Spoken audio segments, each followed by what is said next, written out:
Hello and welcome back to another TMF podcast.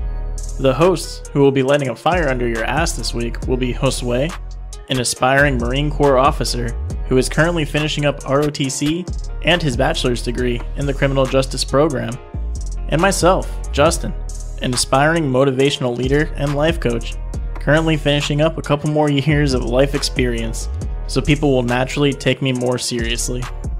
We both are highly motivated individuals who love to challenge the modern rhetoric and want to reach out and share our findings with all of our wonderful listeners.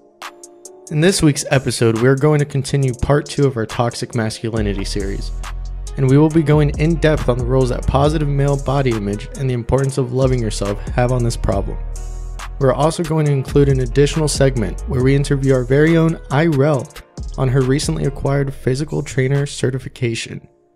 We just want to congratulate her and also share some information to those of you who are interested in this career path and the steps needed to achieve it. So let's get this fire lit and get motivated.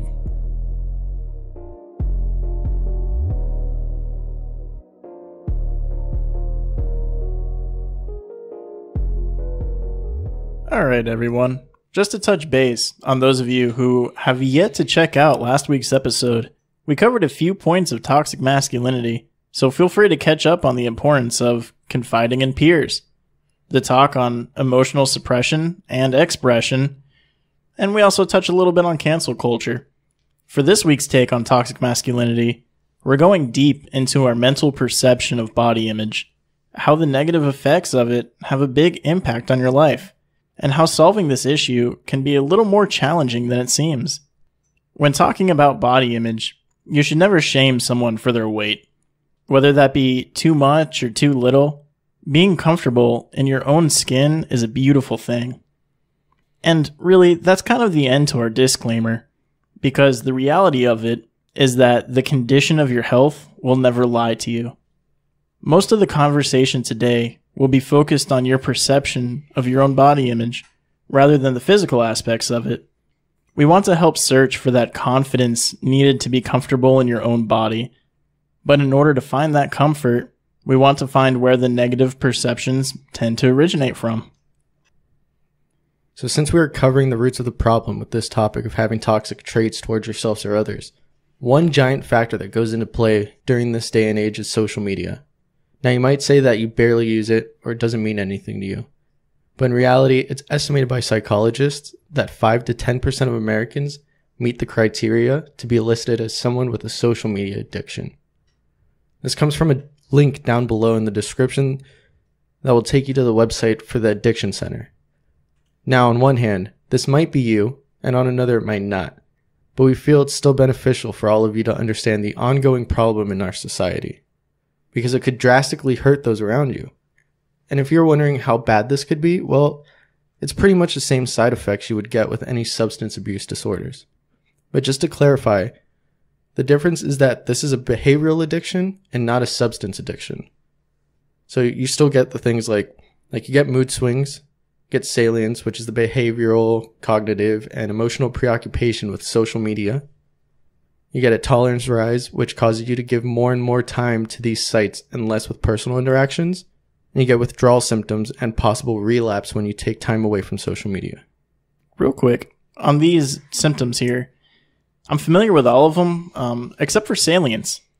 When you say salience, you're saying it covers behavioral, cognitive, and emotional. That's pretty much everything. Is it safe to assume salience means that it kind of takes over your whole life? Yeah, it's day to day that you just it's all you think about, and it starts driving you and everything you're doing. So like if you're at work and you can't get your stuff done because you're just preoccupied with if you're getting likes or not. Okay. So instead of focusing on getting real life things taken care of, you're just sitting there thinking in the back of your head about how many likes you have on Instagram right now. Yeah, or when you're going to make a new post, or when's the best time to do things like that. Okay. All right. I think I have a better understanding of salience then. Yeah. And I mean, this is a result of the brain getting a rush of dopamine, which is what makes you feel pleasure. So the more time you spend on these sites, the more you start craving that dopamine rush, which only makes sense when you think about it, because the creators of these sites just want you to use the platforms more and more. The fact that your brain receives these rushes of dopamine, though, it starts to rewire the brain. So then you want these immediate forms of rewards, whether they're in the forms of likes, comments, mentions, or retweets, like I just said. Another factor of social media addiction is the fact that the reward centers of the brain are most active when people are talking about themselves. In real life, it's estimated that people talk about themselves around 30 to 40% of the time. However, with social media, and it all being about like showing off your life and accomplishments, people end up talking about themselves a staggering 80% of the time. Okay. I can understand that, right? If you're online, you're just sitting there by yourself. I mean, it makes sense that you only talk about yourself online. I could see why that'd be about 80%, right? Well, it also like goes into your personal life. Like, not only are you going to be posting about yourself 80% more, you're going to be talking about yourself when you're face to face with somebody. So instead of catching up and seeing how the other people are doing, you're just going to be bragging about yourself pretty much. In the real world situation here, social media makes you talk about yourself twice as much in person. Yeah, when you're addicted to social media. And that's that behavioral change we're seeing. Exactly. Ah, okay. It also leads to it like being an exaggeration. So you can start to exaggerate and not being as truthful. Right, because on social media, that's what gets you likes. I mean, it's good if you had a good day, right? If you got a promotion or something, but on social media, you're going to make it look like you got a promotion and a 20% raise. Exactly. Because people are going to be more driven to respond to that. So I could see where that exaggeration, where it helps you on social media, it doesn't help you in real life. No, because then people are also going to start changing their perception about you and think of you as a liar, or that you're not telling them the full truth. Yeah. Or maybe they might think that you're a little better than you really are. Boosting your ego? Yeah. But to get a little bit personal with this, I recently struggled with the issue of social media addiction to an extent. And luckily enough, it was brought to my attention earlier. That way I was able to make the changes to better myself. My crave for those likes and heart reacts got to such an extreme of toxic behavior that it nearly ruined my relationship. I don't want to dive too deep into this story because I might just tell the story in full on another podcast. But it goes to show that this is a problem that could easily affect anyone, anywhere. This problem really does hit close to home, and I can't stress enough that if you're someone listening and you can reflect on yourself because of this, and maybe come to a realization that you do suffer from social media addiction, it doesn't hurt to reach out to someone and talk about it. If you don't have that peer to confide in, we're also here for you, so feel free to reach out to us through email at podcasttmf@gmail.com. There are 2 T's in that, so don't forget that. Podcast, one word, TMF. And we will help you to the best of our ability. But through this self-reflection, I realized that my problem stemmed from the lack of self-confidence in my appearance. I thought that getting these likes or heart reacts would make me feel better about myself. In a way, I was just letting other people's opinion of me judge how I look or carry myself. Oh, okay. See, that's interesting. Knowing you for as long as I have, I was thinking that your likes and heart reacts, I thought you were focused on your car page here. Oh, no, this is my personal page. Oh, so you were actually craving these likes and heart reacts based off of your actual body image. Yeah. Yeah, what we're talking about today. Oh, wow. I always thought your car was pretty. Well, yeah, my car is pretty, but, I got to feel confident about the driver as well. This is true. Good point. But with that, being exposed to these posts and pictures of other people raving about themselves and their lives, it could also have its negative effects on you, believe it or not. If you're someone who struggles with low self-esteem or overall confidence like I did, the exposure to these beautiful people and perfect lives can be really detrimental to your health or mental health. And I just want to point out that teens and young adults are at a higher risk of this affecting them since social media basically went hand in hand with our generation. But back to the issue. Social media is almost to the point that people can't show their flaws to the public. Everything has to be photoshopped. Everything has to be the perfect moment with the perfect filter on it. And this perfection creates unrealistic standards in life. And there's a great example that comes to mind when I think of this and how it affects guys in particular. Dan Bilzerian is the man's man. You know who he is, right? Oh, yeah. Love me some Dan Bilzerian. Tell you that. So for those of you who don't know who he is, he's buff, he's rich as hell, and beautiful women constantly flock around him. You can already tell where this is going. I'm not trying to call him out as a bad guy because he's pretty down to earth, but his whole brand is modeled around the perception of the perfect life as a dude. So when you get these millionaires crafting their perfect public image, your unfiltered middle-class life might not meet the same bar. For some reason, we feel that this is a problem, right? We think that it's so easily attainable. We see these get-rich-quick schemes and guides on how to lose 30 pounds in 30 days, for example. Even though we've never personally experienced them, we believe they are actually possible simply because the internet's so saturated with them. Yeah, and when these teens and young adults see nothing but the ideal body type, they start doubting themselves. They believe they have a problem that is so easily fixable, and they are unable to fix it, which could lead to a bigger problem that's known as body dysmorphic disorder. You know what that is? No, actually, not really. What's going on there? All right, so body dysmorphia is basically a mental health disorder where you start to focus on your physical flaws to the point where it consumes you.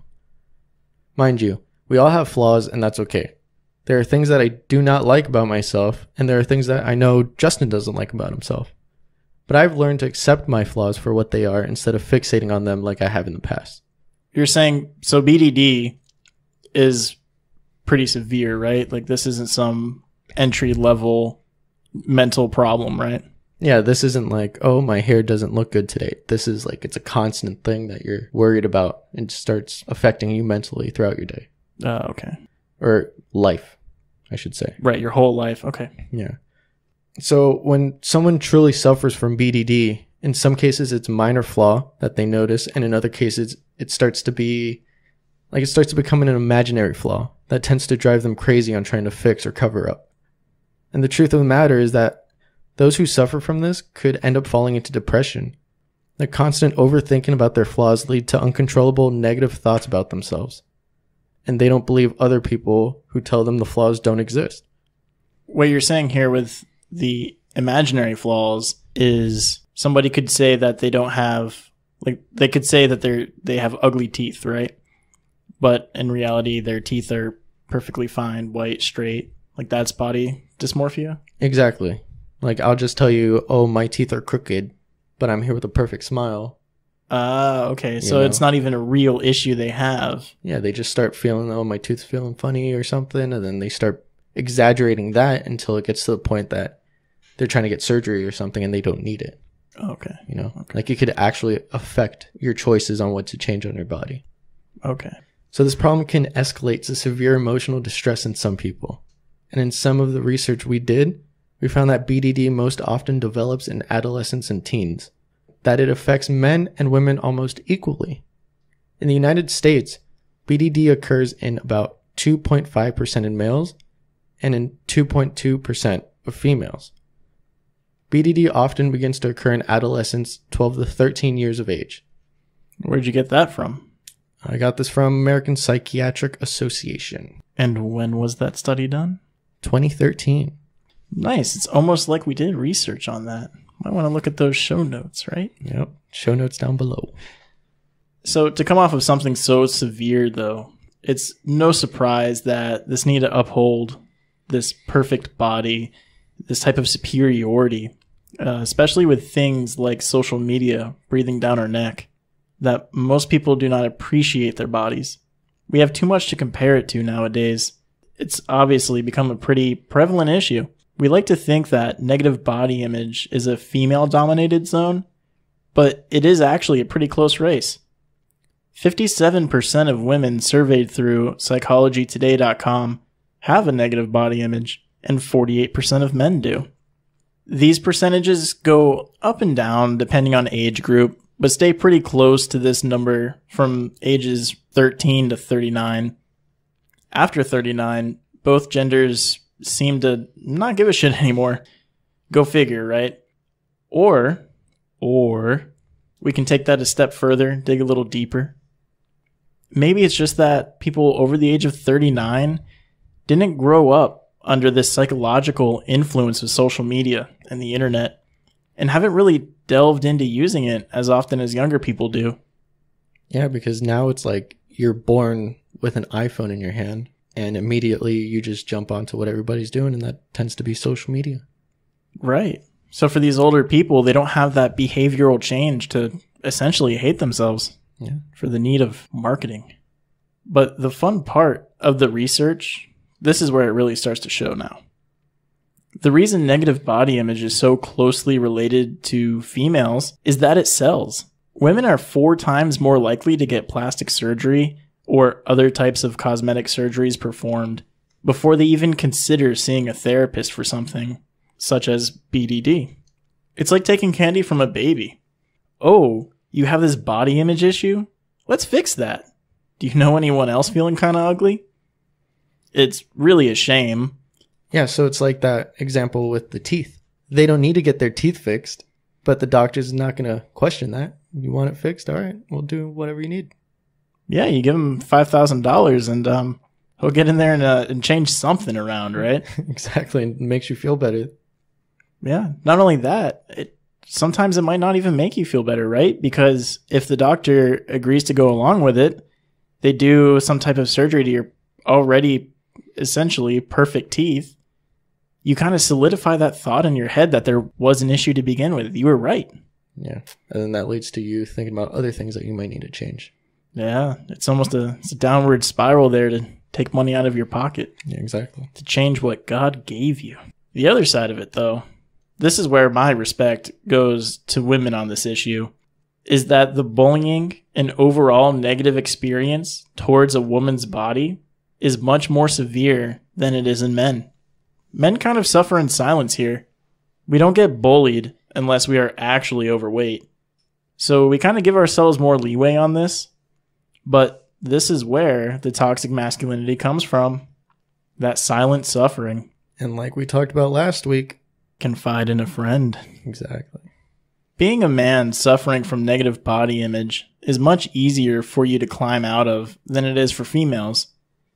But it is still an uphill battle. You will still struggle. It's just that the sun might not be directly in your eyes. Use this to your advantage. Talk to your peers about it. Be a little more open. It's a topic that, seriously, your friends will pick you up on. They might hit you with false, in-the-moment type of positivity. Like, you aren't fat. Nah, boy, you just thicker than a biscuit. Hey, dude, wait. I said that last week. And guess what we're talking about this week? Exactly what you said to me. It might make you feel good and laugh. Yeah. But it will bring your mood up. And in my experience, it's the only type of help you can receive from somebody. The fixing of this negative perception relies solely on your ability to change it. There are 2 main points I want you to consider when you finally decide it's time to fix this negative mindset you have about your body. 1, be humble towards your body. We think our entity is a single product, but it really isn't. Your consciousness, your mind, it's not your body. You just control the body that you're in. Kind of weird to think about, but here's where I'm going with that crazy ass thought process. Your body has carried you through this life. Literally, everything you've experienced up until now. Your body also shows that experience. You felt a little weak around the sweets? Your body will reflect that. Have you had the desire to go to war? Your scars prove that. Survived through an abusive household? Your body reflects that as well. We can hide our mental scars and weaknesses because people can't see them, but we can't do that with our bodies. It's always on display. There is no way to change that, and the sooner we get around to accepting that, the sooner we can move forward from it. My second point is on how you can start to accept the way your body currently is. That reminds me, wasn't there something you said the other day that had to do with accepting how your body currently is? There was a story, I believe it was Rob Dial who shared this, who is a great self-help coach. Yeah. He has some good stories from time to time. And this story actually did stick with me. I do remember sharing it with you. So let's go over it here now. It goes a little something like this. You live in a house, right? You have a neighbor on your left, and you have a neighbor on your right. Your neighbor on the right is perfect. They help you out all the time, give you a pep talk when you need it. I mean, come on. Who wouldn't like this guy, right? He just radiates positivity and helpfulness. He's a good, productive member of your community. So you're basically describing me. Go on. Your neighbor on the left, though, quite the opposite story. Always has something to say. Nitpicks at all the little defects on your house. Just constantly giving you issues. You kind of do your best to avoid this neighbor, right? It's just never a good conversation with them. And now one day, you hear some loud banging on your door. So you go running to it and see what's going on. As unbelievable as it may seem, both of your neighbors' houses are on fire. And both are standing at your door begging for you to help. Which house are you going to run towards first? The one on the right. Of course. That's always the answer. You'll always run to the neighbor on the right. And here's why. I'm going to give you that long drawn out story to prove this one single point. Both of those neighbors, they live in your mind. Either you're feeding yourself positivity and being uplifting, or you're just negative all the time and pointing out your imperfections. And if the left neighbor is your predominant headspace, why are you ever going to help that type of person out? You don't help people you hate. So why are you going to help yourself when you hate yourself? You would only do it out of spite. Same as if it were somebody else. The doctor hints you with the, "Congratulations on your first heart attack. Don't have another one." And you reluctantly put away the tubs of ice cream and maybe you decide to go for a walk once in a while. Whereas when you give yourself a little bit of grace, tap into that self-love, and your body tells you, "Hey bud, I'm not feeling good today. I'm feeling kind of worthless. Think we could go for a walk and relieve some tension here?" You'll be that much more inclined to get up and do something about it. Yeah, so, I mean, it sounds like the first example, if you're just being negative with yourself, it's kind of like a drag to have to do that. But Right. when you're being positive towards yourself, it comes a little bit easier. Yeah, you already have that energy flowing. I mean, think about that literally. If you have a neighbor that's always being a douchebag, you're not going to do a single thing for them. So if you sit there and feed yourself that same douchebaggery, what are you going to do about it? You're not going to make any changes. You're just going to go down more negative mindset paths. You're going to either think you're not good enough, or you're going to think that it's not your fault because it's the voice inside your head telling you not to do it, right? Yeah. It's a shame, but it's a great way to really think about that. That one really hit home with me. I felt it pretty seriously. A couple of years ago, being out of high school, being away from, more of the active lifestyle, I gained quite a bit of weight, right? No, it's not too bad, nothing serious, right? Went up to 225, 6 foot tall. It's not anything crazy, but it was still a pretty good jump for me. It was about a 40-pound jump. I'd look in the mirror and I would call my own self fat. I'd call my own self worthless because I was training and working out all the time. I always had this mission in my mind that I needed to do. And once I hit that weight, I felt like I wasn't good enough to do that mission anymore. So instead of trying to be positive about it and bring myself back into that shape, I just told myself, "You're fat, you're lazy. And you're never going to get back. You're never going to get back there." What in my head is going to allow me to make the change to go for a walk or go for a run when I already feel helpless because I'm telling myself that I'm helpless? It's just not a good situation. Yeah. With that point, though, don't think your negative body image will go away once you hit a certain weight, run a faster mile, or break personal records in the gym. The physical state of your body has much less to do with your negative body image than you think. Take some time to appreciate everything you put your body through and help nurture it into a healthier one. When your body's healthier and your mental state is a little bit more clear, you can begin focusing on what's really important. Maintaining a good sense of positive body image and self-love comes with an innate sense of confidence. This confidence can be built in many different ways, or should I say, you can take many different paths to get there. But here's one that worked for me. It's a rather simple thought process that builds into honest reflection of your current health and an honest reflection of the physical condition of my body. I love using the term capable when I speak about body image with men. because it's both a term that can be used in the mental game just as much as it can be used in the physical. A fundamental resource needed to be capable is to have confidence. And luckily for all of us, this resource is compounded when we work towards becoming more capable. Hear me out. You don't need to be able to bench press a small car or run a mile as fast as someone can cycle it. What I mean about being capable is taking that honest look into your life and determining your mental and physical thresholds. What do you really need to accomplish? If you get outside and you can't mow the yard without getting winded, you might be a little less capable at doing the things required of you. And it's easy to be honest with yourself on these things, because you are just taking everyday tasks and making sure you can still do them efficiently. If you can't put your socks on without displacing half of your body, taking a deep breath and diving for your ankles fast as possible, well, you might need to drop a few pounds.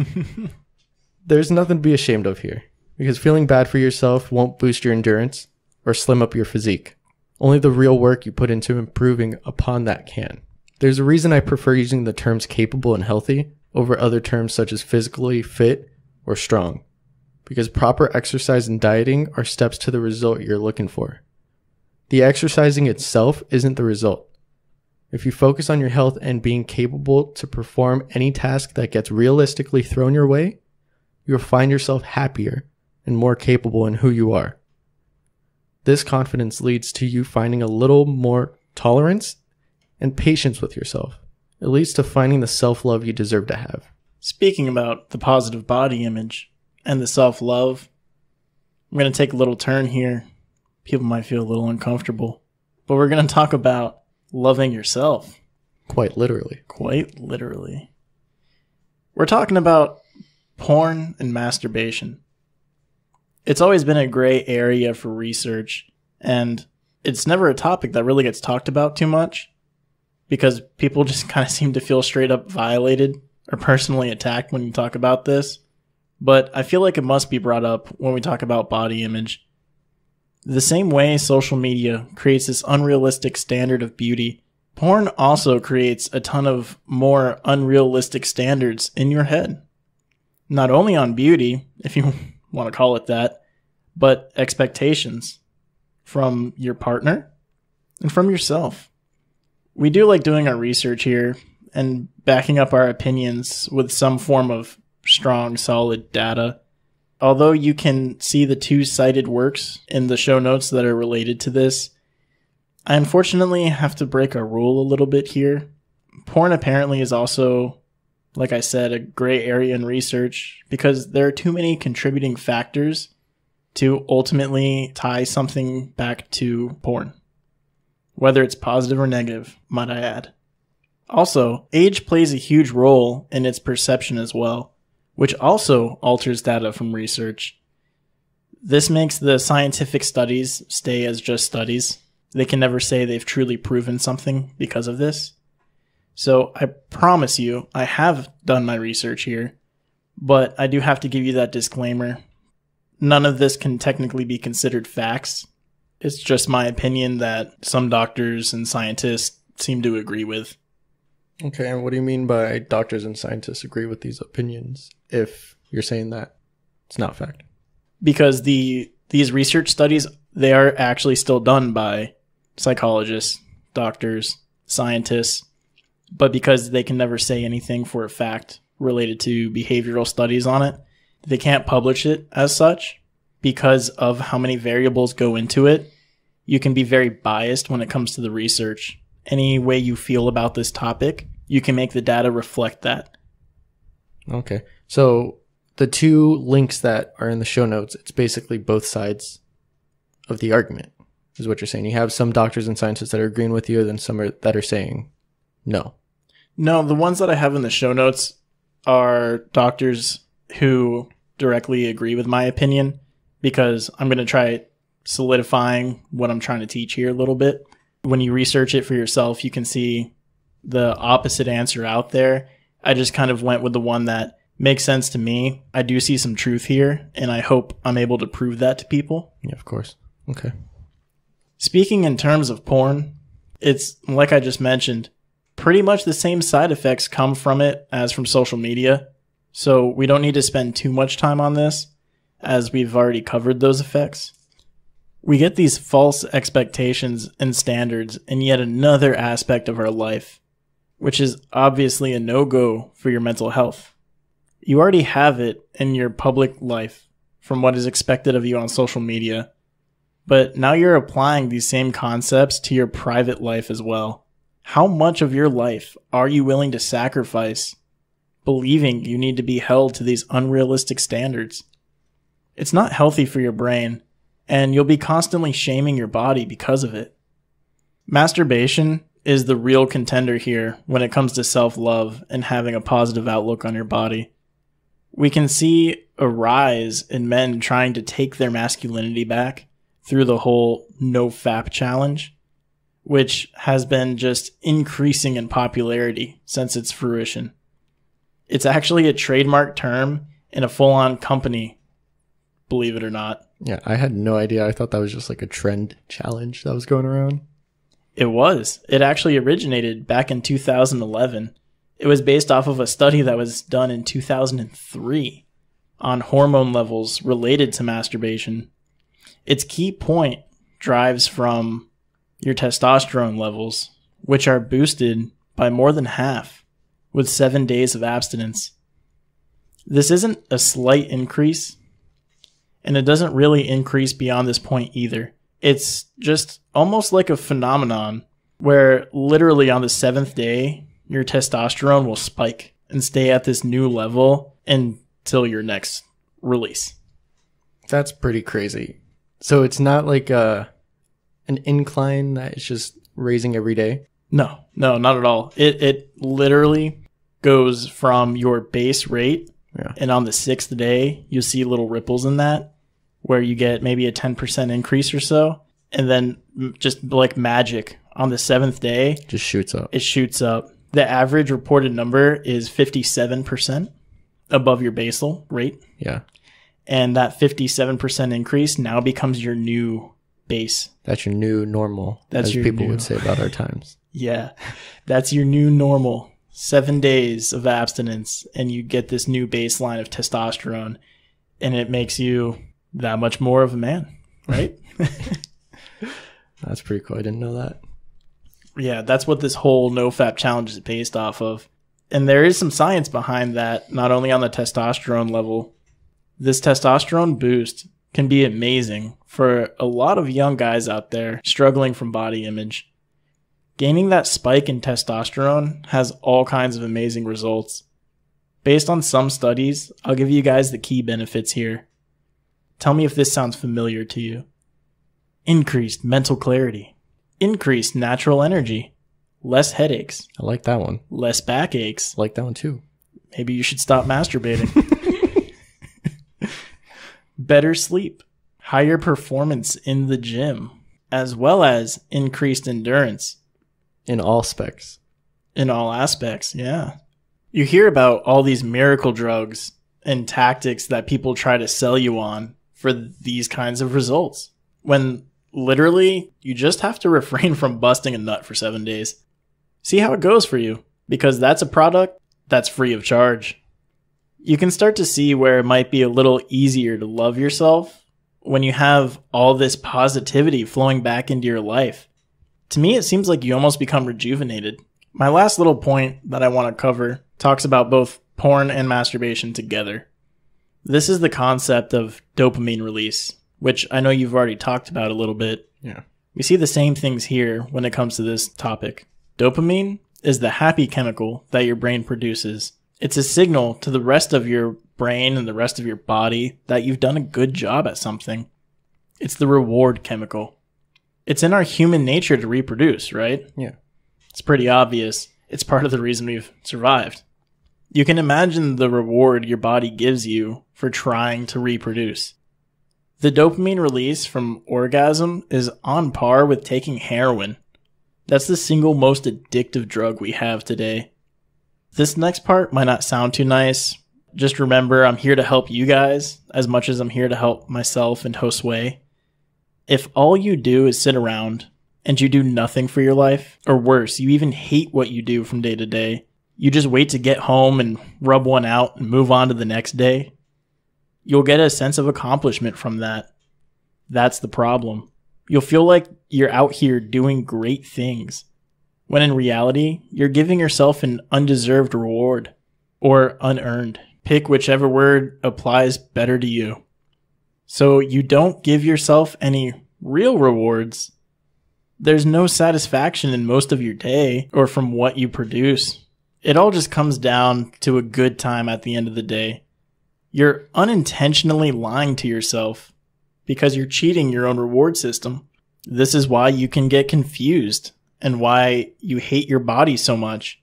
Because when you look back and analyze your life trying to figure this problem out, all you're going to see is that false sense of accomplishment.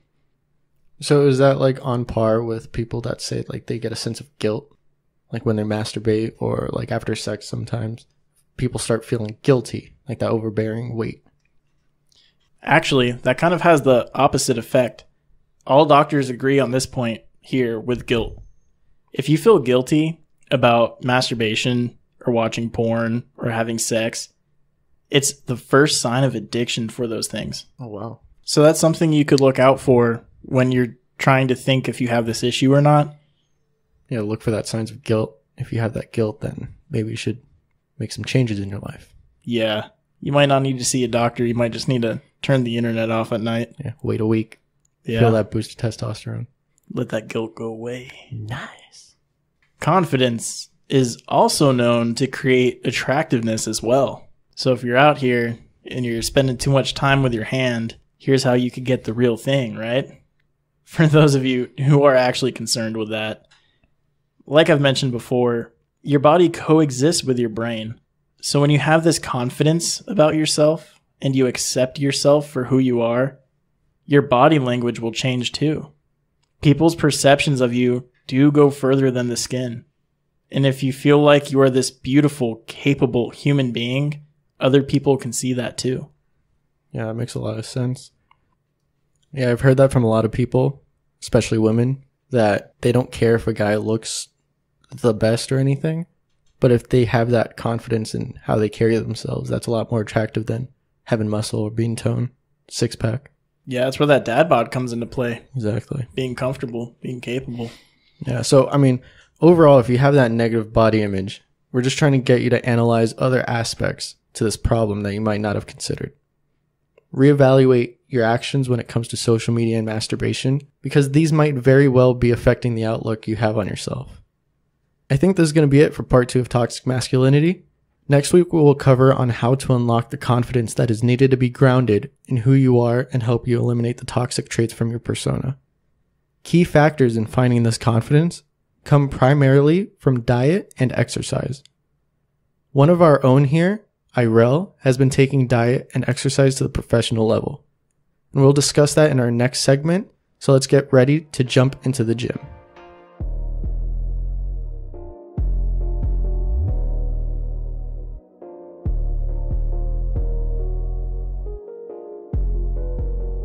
Hello and welcome to the gym.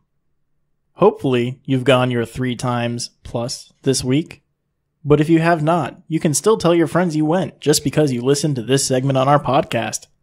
Here at the gym, we talk about our personal progress with diet and exercise. Because physical fitness is a never-ending journey, we feel it's important to share our findings with you guys. We also like to go over some gym bro moments that happened and get some interviews done here with people in the industry. Our first interview is with a guest you guys are very familiar with, Yrelle Nelson, our producer. Hi, thanks for having me. I am actually really looking forward to answer these questions you got for me. Definitely. We're more than happy to jump right in. As Josue mentioned earlier, you did enter into the professional realm here of diet and exercise. I know dieting is something you are very familiar with, as your previous employment, or your previous career, I should say, was in the culinary field. So it's nice to see that even at the age of 24 and having already been through a career, you were still interested in making a change. It's pretty cool.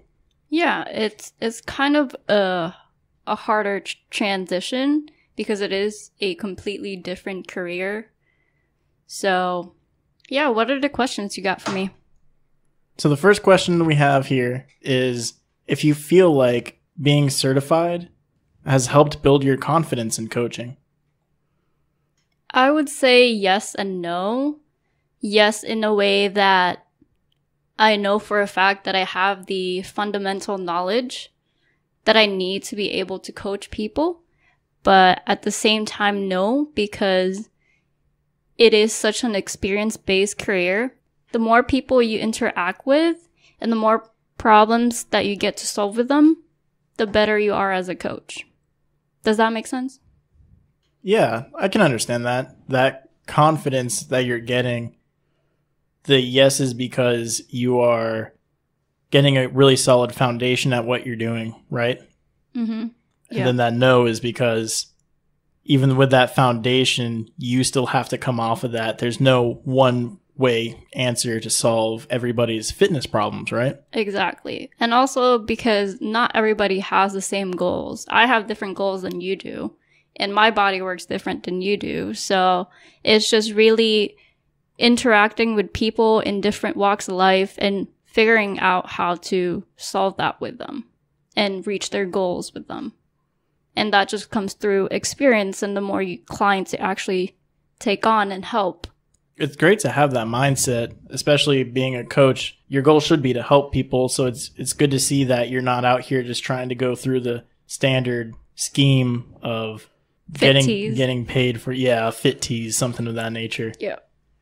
With that foundation, though, what made you pick ISSA for your certification compared to some of the other associations that also offer certifications in physical training? To be clear, ISSA means International Sports Science Association, and I picked this company or association basically is because that I knew a couple of people that took the courses from here, and they really had a good experience with it. It is self-paced. They basically said that the information was easier to understand compared to the other programs that gave the similar courses. Okay, so just a more well-constructed course. Right. It's an easier read, easier to understand, and the way they explain things were easier to grasp. They also give different packages, and that's what I really liked about them, is because compared to the other programs that they had, or the other associations? Yes, the other associations. So the different schools they have out there give out different packages. And for the other schools, they give you a pre-selected list of courses. So, for example, for NASM is one of the well-known ones. They have the gold package, basically, which includes the CPT certification, the nutrition course, and two different specified courses. So like yoga or group fitness or something like that. But you can't change that into all the other courses that they offer. You have to take yoga or group fitness. Oh, okay. So they don't give you an option on those kind of more elective courses, I'm assuming they are? Right, exactly. But for ISSA, they give you that option. For me, I already have the base of the CPT and the nutrition course. I get to pick the 4 other courses that I want to take. So I'm taking yoga, corrective exercise, and they call it a transformation course, which we can talk about more later on. Okay. I can see why it was easier to pick them over some of the other ones then, considering you seem to have a little more flexibility there. Curriculum's a little more well cut. Was there a major price difference between these different associations, or do they all run about the same? They run about the same. They have different bundles, and every single one is different from each. Like ISSA, for example, would give you the base course, like CPT and nutrition, but they give you that choice of 4 courses to add on to that package. For NASM, they only give you 2 courses on top of the CPT and nutrition course. So it all depends on how many courses they add on to that. Does that make sense? Yeah, I get what you're saying. A foundational level, right? Say if you just took the basic requirements to get the course done, those are relatively the same price, right? Yes, pretty much. It's just a couple $100 in difference. What you really want to look for is because it's all self-paced and self-study.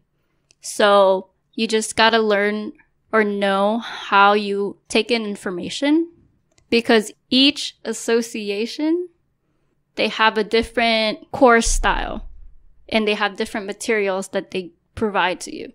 ISSA, they give you a study guide for your exam. ACE or NASM doesn't. I can't really specifically tell you that, but that could be one of the difference on that. Gotcha. So that price point didn't really affect your decision in choosing ISSA. Right. Exactly. Okay. Got it. All right, everybody. Josue here. I got another question for you, Yrelle. Do you need to have additional specializations throughout this process? I would say yes and no. Yes, because you do need a high school diploma and a CPR certification to be able to get your actual certificate for this program. Does a GED count? Yes. Okay, so. Yeah, they take both if you have one or the other. They'll honor it? Yep, basically. And no, because it's just a basic certification. It's not a degree or anything like that. So you don't really need to be specialized in anything. But in the long run, it will help you to be specialized in certain courses. Like they offer yoga courses. They have group fitness courses that you can take, which is having you learn about those specific type of classes and how to implement them whenever you do take on clients. Okay, that makes sense. So that's how you can become a specialized personal trainer later on. So you just get this initial certification, and then later on you can take more specific kind of courses. Exactly. Okay. So, for example, if you ever go to a gym and they have those classes that's like Zumba or yoga or the cycling classes, those people are most likely certified or specialized in those type of classes. Okay. They all have this certification, but they are specialized in a specific form. Yes. Okay. So I have another question, and this one comes from a listener of ours. He's currently on the path of weight loss, but he's finding that typical workouts aren't acting in his favor.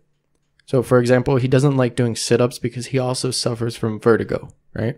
Are there other exercises that you could recommend to him that will get the same results of sit-ups? Honestly, I would need to ask a lot more of follow-up questions to this specific problem. How old they are, how intense the vertigo is, what's the cause of it, what's their ultimate goal on why they're doing sit-ups, and stuff like that. But to really give a generalized answer is there are other things that you can do to strengthen your core. You could do some planks, the captain's chair is one, or you can do some balance movements specific for vertigo to help him kind of know what kind of movements that triggers that. Okay. Anything that doesn't require him to quickly get up. Exactly. Okay. I do have another thing to add into this. Any workout doesn't feel good to you or you just don't enjoy it, don't do it. The point of working out is to make yourself feel better. So if you already work out and you don't feel good about it, you're not going to want to keep doing it. Yeah, exactly. Yeah. Why push through another set of ab workouts when you feel like you have to throw up after, you know? Yeah. But you know, you're adding that negative mindset or you're connecting that negative mindset into that workout, which is not the case. Workout should give you that positive mindset and that motivation to go back the next day and kill your workout. Not because you want to get abs and you want to be miserable while doing it. Yeah, that's a great answer. You want to keep it motivational. Yeah, You want exactly. to keep it positive and uplifting. You don't want to put yourself down every time when you want to work out. I like where you're coming from when we talk about not forcing people to do workouts that they don't like, which leads me up to the last question I have for you here. How is it like being a certified personal trainer in today's age where people don't respect the qualifications associated with it? Examples being the Instagram models we have spewing false information left and right and just trying to sell products or fads instead of using practical knowledge of the field to really actually help their clients out. It's really difficult because not only are these people not certified, but they really don't care about your health and well-being. I want to be in the fitness career because I want to tell people there is a more sustainable and holistic way of having a healthier lifestyle. Health is more of a mental game than anything. People, meaning the clients, want immediate rewards for their hard work. Little did I know is that it takes longer than drinking fit tea for 28 days to actually keep off the weight that they want to lose. I could talk about this all day, but this isn't the right time. To really answer the question here, it's difficult to be in this industry because people want that immediate reward whenever they go to the gym. They go on a treadmill for 30 minutes twice a week, weigh themselves on the weekend, and expect their body to change almost immediately. It's kind of like when you play The Sims, right? And you just watch that progress bar fill up, and within 5 minutes of sitting there, your character now has a six-pack. We somehow feel like we could do that in real life. Exactly. I know you guys talked about the social media thing on your podcast today. It's kind of like that. They want that immediate reward for it. It's really hard to find clients that want to work hard for their physical goals. It's so common for most of these Instagram trainers or models. They're more like models, to be honest. They are just not giving you fundamental knowledge that you need to know before actually following these different workout programs or the different meal plans that they give. It's really difficult. But I knew that going into this industry. And you're still excited to get into it, right? Yeah, I really am. I want to show people that there really is another way. It's a simple mindset change. Nobody teaches it. Not a lot of people do. You see all of these people who has a six-pack or selling booty workouts or booty hit or whatever and selling weight loss proteins or fit teas and all that. They basically advertise that you can lose weight in 4 weeks. Yeah, you can lose the weight in 4 weeks. Are you going to keep it off after those 4 weeks? 90% doesn't. You gain it all back once you stop. Once you reach that in 4 weeks, reach that goal. So that's kind of almost why they can guarantee the results, is because you might hit it, but as soon as you stop, that's kind of it, right? It all kind of comes back to you. Yep, exactly. It's not healthy. It's not sustainable, being the word you used, right? Right, exactly. And as soon as you reach that goal and you gain those pounds back in 2 weeks, you feel really bad about yourself. You feel like you did the hard work, you got rewarded, then it all goes down the drain again because health is a lifestyle. 100% agree with that. It kind of seems like it's a double-edged sword there, because in one way it's nice that you do have these Instagram models on here spewing out this information, because by the time, everybody's going to go try that first, right? People who are naive and don't understand it, of course it's presented in a way to where it makes sense. So why would you not give it a go? And then you do, and say you're successful, you lose the weight, and then you gain it back in 2 weeks, and you go, okay, I'll just go do it again. You do it again, you gain the weight back again, right? And then you realize there's something wrong here, and then they come to you, and you have to give them this hard to swallow truth of get ready to change your lifestyle around, get ready to have that perseverance to get through this, because this doesn't stop after 30 days. And then they'll be a little more understanding of it because they've already tried the programs that sold them on 30 days. So I kind of see where that's a good thing and a bad thing. Yep, exactly. I can actually relate to this in a personal level because I used to be one of those people who bought the Fit Teas during high school. I bought a couple packages of it, and guess what? It did not work. It's basically just laxatives in tea form or whatever form they're selling it as. You eat these things and then you immediately your body just rejects it immediately. They're not even taking nutrients from it. Right, because it's all about keeping that caloric intake down. So even after you take it, it's trying to push the calories out of your body. Exactly. Okay. So I understand why it's easy to get trapped in that cycle. The one thing that's different from when I bought those teas and now is the knowledge. Having that fundamental knowledge about how you can actually gain muscle and lose fat, the different ways you can have a healthier lifestyle and good nutrition kind of gave me that confidence of I don't need any supplements to help me lose weight, because it's not just a quick 28 days of losing weight. It's literally a lifestyle. You have to keep giving the work at the gym, have to keep feeding your body good food to be able to have that, or to be able to actually reach your goals and keep on that path, right? Yeah, basically. Yeah. Well, I think that's a good point here. This kind of goes into Josue's last question. So, Josue, if you want to go ahead and finish this up here. All right. So I know you guys covered this a little bit. You touched on it.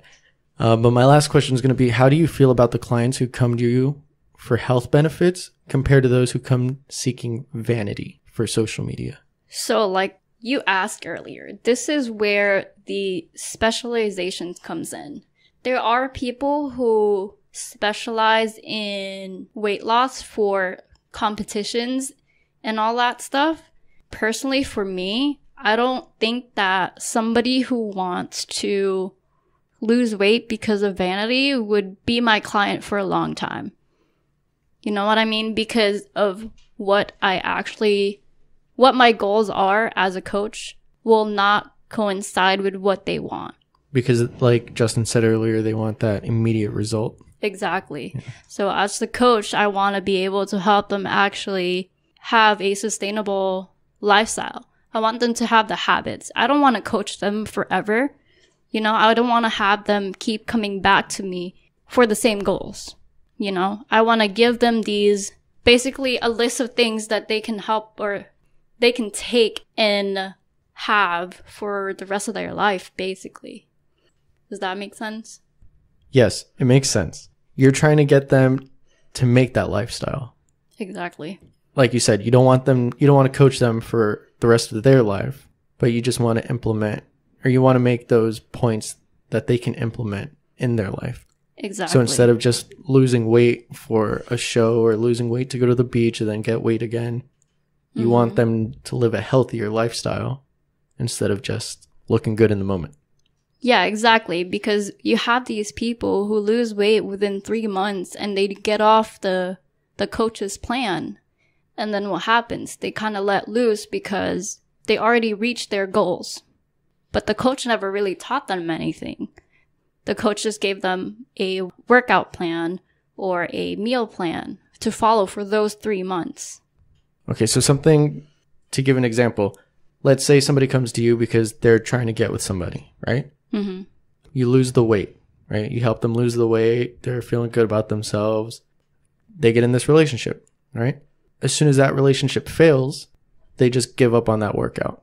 You're trying to give them the training that they need so then they don't just give up because of this relationship.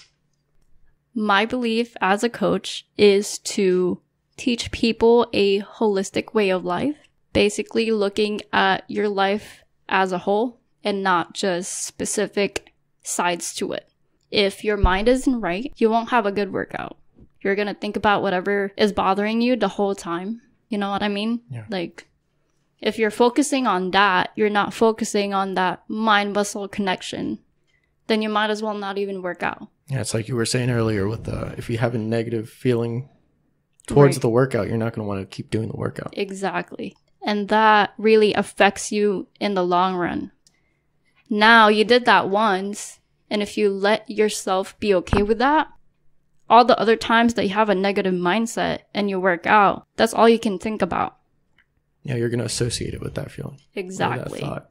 Exactly. All right, so are there any other points that you would like the audience to know or any tips that you would like to give them? Yes, the last thing I want to leave you guys with is be careful of who you follow on Instagram or any social media. If you're trying to buy a workout or a meal plan from somebody or any other products, please do your research.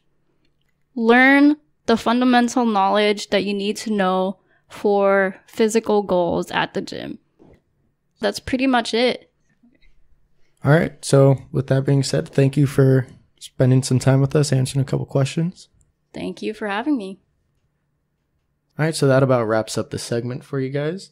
Thank you for listening. Don't forget to follow our Facebook page, follow our Instagram. Our Instagram handle is podcasttmf. You can find us on Facebook under The Motivating Force.